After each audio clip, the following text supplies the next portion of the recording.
What's up, people? Seriously.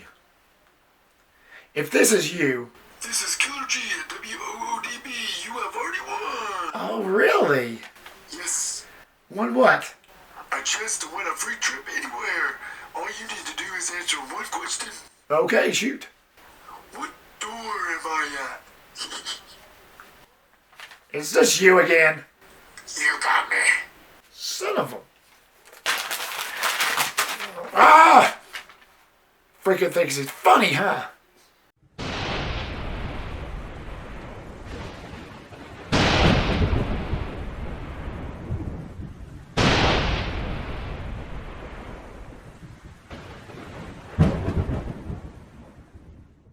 Scream 4 was released in 2011. It was directed by Wes Craven, final film he ever did before he passed, and returned stars Neve Campbell, Courteney Cox, and David Arquette. After 10 years have passed, Sidney Prescott returns to Woodsboro as a new Ghostface Killer starts terrorizing the town. What's up, everybody, and welcome back to my Scream film series review. If you have not caught it yet, I have reviewed all the Screams, Scream 1, 2, and 3. So if you haven't checked those out yet, go ahead and do so. I will have the link down below posted for you. Now, I am somebody, as I've said, I am somebody that always held this franchise on a pedestal, just up on top there. Mainly because if I had never came across these, there wouldn't be no horror franchises or horror movies per se in my life. I know that sounds a little over-exaggerating, but I owe everything to this franchise, which is why I have grown quite fondly of Wes Craven, and which is why it really hit me hard whenever I heard of his passing. So I owe everything to Ghostface.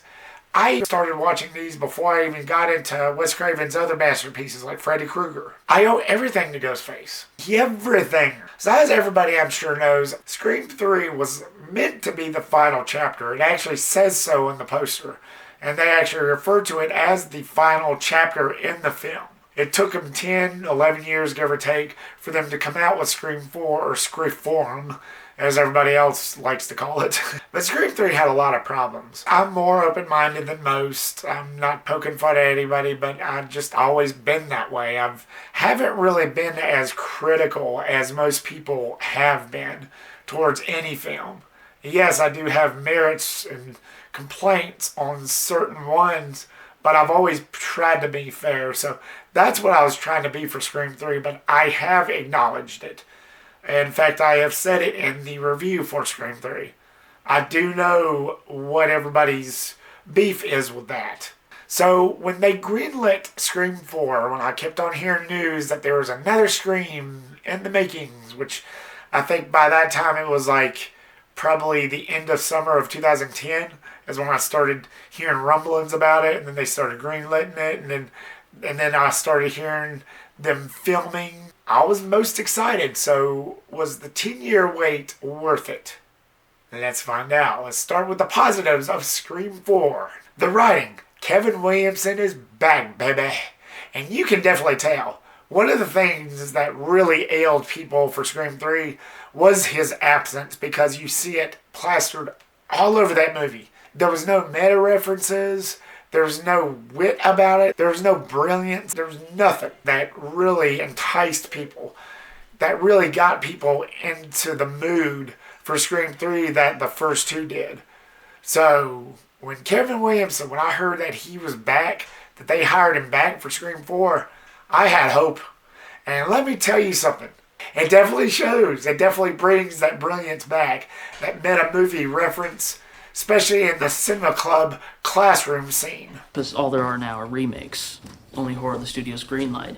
I mean, there are still rules, but the rules have changed. The unexpected is the new cliche. Yeah, you gotta have an opening sequence that blows the doors off, dial up some flashy music video direction, and the kill's gotta be way more extreme.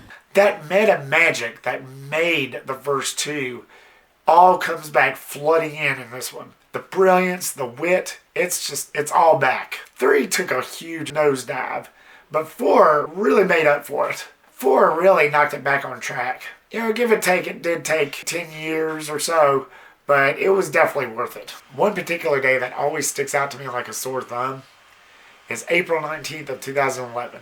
Now, it may seem like I'm getting a little off topic here, but it still pertains to Scream 4. So that day, me and my friends were planning on going to see this, which we did.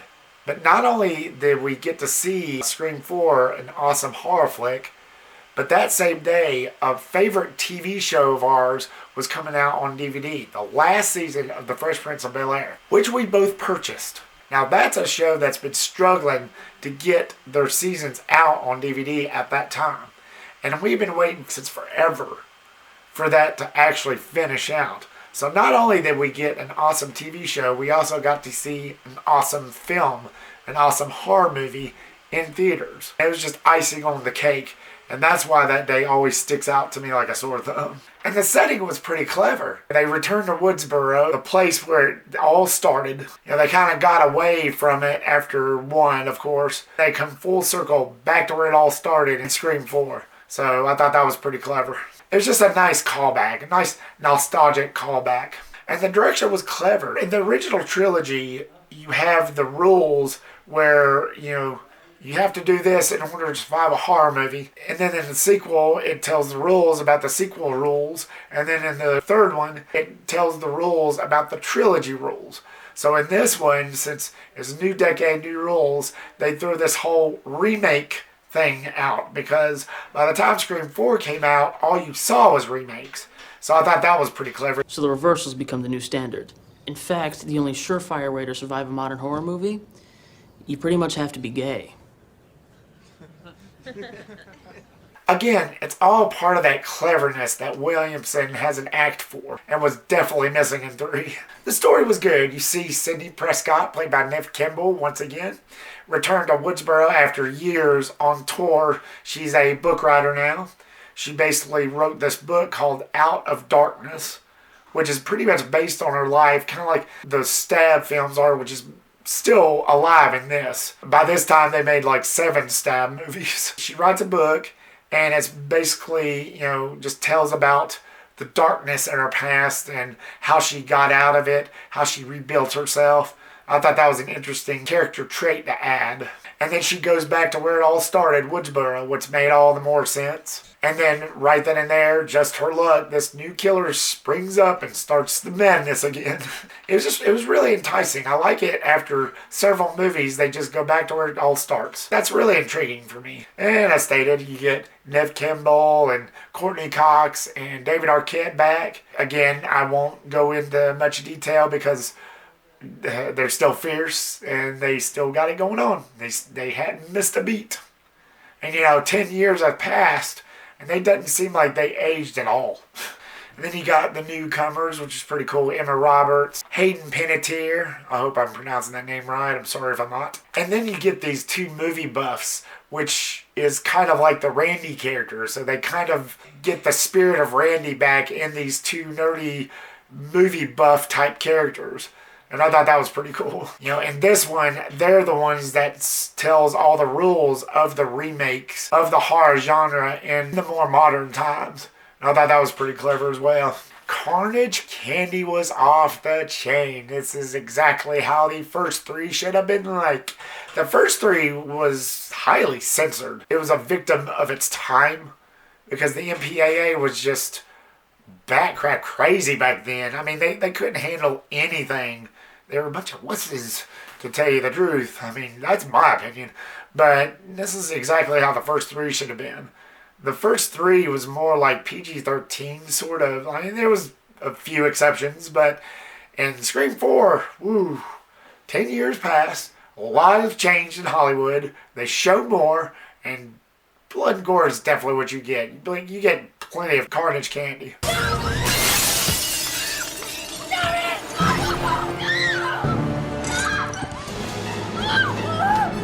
The whole thing where the cop gets stabbed in the forehead, that was gold. Interesting story, speaking of that, Wes Craven actually claimed that he read this in a medical journal where somebody actually did get stabbed in the forehead and lived like 30 seconds before he died. There was a lot of controversy around that whenever this came out, and Wes Craven confirms it. He looked it up in a medical journal, and that's actually possible. And they really improved the Ghostface Killer.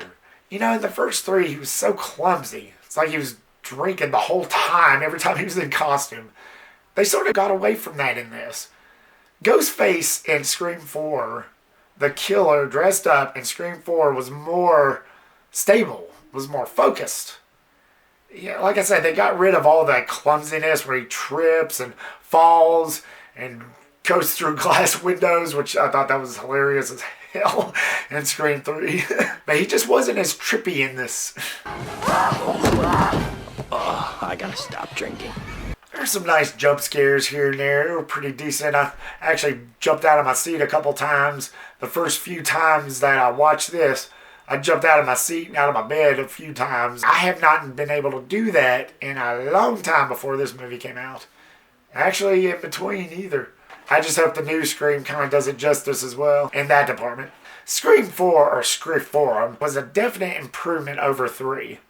It really set things back on track on how the series should have been, because by the time 3 came out, it really did get off track story-wise, and even though I did like all the stuff with Sidney's mother and all that, it did kind of get off track, and it started feeling a little out there.